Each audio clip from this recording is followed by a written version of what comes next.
Hello all. मैं नवनीत सिंह सलूजा आप लोग का वेलकम करता हूं इस वेबिनार में, जो कि है रिगार्डिंग जीएसटी के टाइप्स और वेरियस लास्ट डेट जो इस पे आती हैं, जो कि क्यूआरएमपी स्कीम भी होती है, रेगुलर टैक्स पेयर स्कीम भी होती है। दोनों स्कीम के लिए क्या है लिमिट और दोनों की क्या है लास्ट डेट्स, आइए डिस्कस करते हैं इस वेबिनार में, जो कि मैं रिकॉर्ड कर रहा हूँ सिर्फ और सिर्फ आपके लिए। मैं आपका नवनीत सिंह सलूजा। स्टार्ट करते हैं इस वीडियो को, इस वेबिनार को, जिसको मैं कोशिश कर रहा हूँ जितना छोटा से छोटा हो सके उतना छोटा आप लोगों को रिकॉर्ड करने के लिए, ताकि आप इसको बहुत ही सरल तरीके से समझ सकें और आपके कहीं ना कहीं यूज़ में आ सके। तो मैं नवनीत सिंह सलूजा एक बार फिर से आपका वेलकम करता हूं और अब इस वेबिनार को स्टार्ट करता हूं।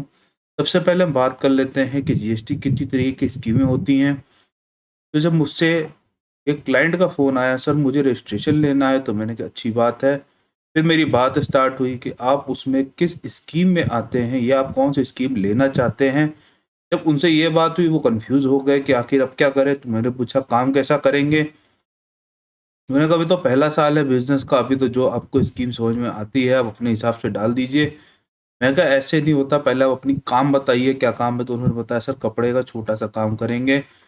तो समझ में आ गया कि ठीक है, अच्छी बात है। उतनी देर में एक फ़ोन और आ गया मेरे असिस्टेंट के पास। उसने कहा सर मुझे फैक्ट्री खोलनी है, मैं उसके लिए कौन सा रजिस्ट्रेशन लूँ, कौन सी स्कीम में जाऊँ। तो यहाँ पे क्वेश्चन जब डाउट का आता है कि कौन सी स्कीम में जाना चाहिए, तो उसके लिए सबसे पहले गवर्नमेंट के प्रिस्क्राइब जो पहले से गवर्नमेंट ने बता रखे हैं कि आपको इस टर्नओवर पे ये स्कीम लगेगी, पहले तो उसको समझ लेना चाहिए। बाद में इन दोनों का आंसर मैं आपको दे दूंगा। तो सबसे पहले बात होती है कि आपका टर्नओवर क्या 5 करोड़ के ऊपर है। अगर 5 करोड़ के ऊपर है तो 5 करोड़ से लेके 25 करोड़ तक एक अलग ही मजा चलता है। जीएसटी में एक अलग ही लास्ट डेट चलती है और उनकी वर्किंग भी अलग होती है। उसकी वर्किंग के रिगार्डिंग भी आप मुझसे पूछ सकते हैं, मुझसे बात कर सकते हैं। उसके बाद मैं बात कर लेता हूँ 5 करोड़ के नीचे की। मैं दो स्टेप में इसको, दो पार्ट में इसको डिवाइड कर दिया। एक तो वो जो फैक्ट्री खोलने जा रहे थे, एक तो वो जो कपड़े की शॉप खोलने जा रहे थे। फैक्ट्री वाले को 5 करोड़ के ऊपर रख दिया और शॉप, कपड़े की शॉप वाले को 5 करोड़ के नीचे रख दिया। फिर उसका फ़ोन आया फैक्ट्री वाले का, तो फ़ोन रख दिया कि अभी आपको लास्ट डेट मालूम चल जाएंगी, आपको बता दी जाएंगी। उसने कहा ठीक है सर, समझ गए। अब जब कपड़े की शॉप वाले की बात स्टार्ट हुई अप टू 5 करोड़ में, तो उससे फिर दो स्कीम आ गई। क्या क्यूआरएमपी में जाना चाहते हैं कि रेगुलर में जाना चाहते हैं। जब क्यूआरएमपी की बात हुई उसने ये क्या बोला है, मैंने कहा ठीक है भी आगे बताता हूँ। फिर जब रेगुलर स्कीम की बात हुई उसने कहा ये क्या बोला है, ठीक है आगे बताता हूँ। जो तुमको समझ में आए उस पर कंफर्टेबल जिसमें लगे वो बता देना, उसी में ऑप्ट करवा देंगे। कैसे ऑप्ट होता है ये भी आपको बता दिया जाएगा। उसके बाद आगे बात कर लेते हैं। अब बात करते हैं मेन लास्ट डेट्स की। दो तरीके की लास्ट डेट चलती हैं 5 करोड़ के ऊपर वाले के लिए। जीएसटीआर 1 जो है वो आपका 11th of the next month जाता है। R1 कैसे भरा जाए, 3B कैसे भरा जाए, इसके ऊपर वेबिनार रिकॉर्ड होने जा रहा है, तो वो भी आपको मिल जाएगा।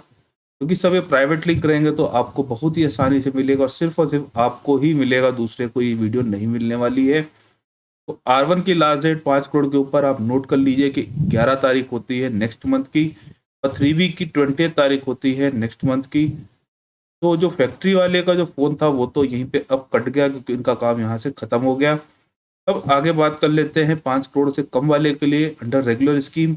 अगर आप मंथली पे चलना चाहते हैं तो आपको R1 अपलोड करना पड़ेगा 11th of the next month, और 3B अपलोड करना पड़ेगा 20th of the next month. यानी कि दोनों की सेम हो गई, इसमें कोई चेंज नहीं। क्योंकि गवर्नमेंट ने छोटे टैक्स पेयर्स के लिए अलग ही स्कीम बना रखी है, जो कि क्यूआरएमपी है, जिसके लिए अब हम लोग बात करने जा रहे हैं। अब मुझे जब क्यूआरएमपी की याद आती है तो मुझे कई चीज़ों को बताना पड़ता है। क्यूआरएमपी क्या है, क्यूआरपी कैसे होता है। इसमें मैं सिर्फ ड्यू डेट्स की बात कर रहा हूँ, तो आप लोग को सब कुछ एक्सप्लेन तो नहीं कर पाऊंगा, लेकिन कोशिश पूरी करूंगा कि एक्सप्लेन कर ले जाऊँ क्यूआरएमपी होता क्या है। क्यूआरएमपी की जब बात होती है, तो जीएसटीआर 1 की जब बात होती है तो 30th of the next month है, लेकिन सिर्फ और सिर्फ इसमें B2B की इन्वाइसेस फीड होती हैं। सारी इन्वाइसेस R1 की फीड नहीं होती। क्यूआरएमपी में अगर हम होते हैं तो आप कहेंगे बाकी इनवॉइस कब फीड होंगी। बाकी इनवॉइस आपकी होंगी जाके 13 तारीख तक। जब क्वार्टर खत्म होगा तो उसके बाद B2B उस क्वार्टर के लास्ट मंथ की, यानी कि अप्रैल मई जून की बात करें तो जून मंथ की जाएगी, और उसके बाद उसके साथ साथ B2C पूरे क्वार्टर की जाएगी। तो इस तरह करके पूरा एक ग्रुप बन जाएगा और उसके बाद ये पूरी क्वार्टरली बेसिस पे आपकी सेल प्लस हो जाएगी। B2B 5 करोड़ के ऊपर हो तो वहाँ पे 6 डिजिट का HSN कोड चाहिए, अगर 5 करोड़ से कम है तो 4 डिजिट का चाहिए। आप लोग को ये भी चीज़ बता दी मैंने। ये सब पेड वर्जन का ही कमाल है जो मैं सब कुछ आपको बताता जा रहा हूँ, अदरवाइज मैं सिर्फ और सिर्फ टू द पॉइंट बात करता और आप लोगों को कह देता वीडियो वेबिनार यही एंड हुआ। फिर आगे बात कर लेते हैं 3B कैसे जाएगा। 3B जाता है 22 of next month of quarter और 24 of next month of quarter. मतलब मंथली होता ही नहीं, नहीं सर मंथली नहीं होता है, पूरा क्वार्टरली होता है। 3B पूरा का पूरा क्वार्टरली होता है, लेकिन एक छोटा सा ट्विस्ट जो लास्ट लाइन में लिखा है कि अगर कोई भी टैक्स है तो वो आपका नेक्स्ट मंथ तक जाएगा, यानी कि अप्रैल का टैक्स जो है 25 मई तक जाएगा, मई का 25 जून तक जाएगा और जून का तो 25 जुलाई या कहते हैं 22 जुलाई से पहले पहले 3B डेट तक वो आपको फाइल हो जाएगा। तो ये तो बात हो गई लास्ट डेट की। अब आप कहेंगे हम लोग कैसे देखें, ये तो आपने एक बार के लिए बता दी, आपको हमेशा कहाँ आप बता पाएंगे। तो उसके लिए कहाँ से लास्ट डेट देखी जाती है वो आपको दिखा देता हूँ। ये मैंने GST की साइट खोल रखी है, gst.gov.in। जब मैं इस साइट पे जाता हूँ तो यहाँ नीचे आने पे अपकमिंग ड्यू डेट दिख जाती हैं। इस समय कुछ डेट्स आगे एक्सटेंड हैं तो आपको एक्सटेंडेड डेट भी दिख जाएंगी, जो इस समय डेट चल रही होंगी वो आपको यहाँ पे दिख जाएंगी। तो ये था छोटा सा कंटेंट, छोटा सा वेबिनार।